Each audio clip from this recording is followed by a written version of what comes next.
nalang ko'y gamayng kalibog ba? Gamay. Gamay ra kayo. So, before tamo padayon, i-greet sa muna ko. Happy Sunday sa inyong tanan. Happy Sunday sa tanan natong mga followers o mga kabutyok na tuliha sa atong tanang viewers. So, karon guys, no, nalanggig ko'y gustong i-share sa inyo. Ako ang nabantayan ba? Medyo naatay gamayng kalibog. Seryoso na ni guys.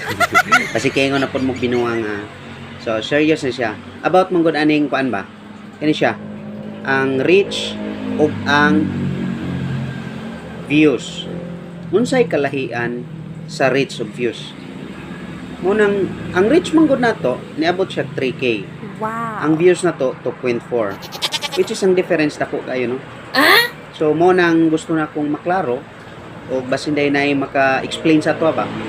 So pwede ra ninyo i-comment sa baba kay para maliwanagan bitaw ta dili lang pod kay kita lang ang maliwanagan pati pod ang ubang mga viewers nato, mga followers nato para ano ba dili bitaw ta malibog kay ug moadto ta sa ato ang professional dashboard makita nato ang reach nga mas labaw siya kaysa views.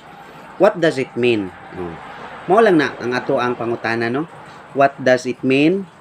Hope nga naay makahatag na tong clarification kay siguro kung ma-reach na siya, don't tell me kung wala po siya ning view, di ba? Or baka ning view siya pero less than 3 seconds.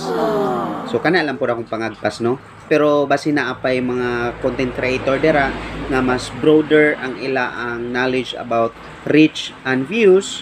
So hopefully nga naay maka-comment sa ato ug naay makapansin sa ato ang video karon para aduna sad sila ma-share sa ato og ma-aware ta no. Dili ma-aware makuanta ma-educate no. Wow. Ma-educate. So para mulawak pod atong kaalaman kay sama sa atong giingon nga lamang ang may alam. So kato lang mga kabutyok, salamat.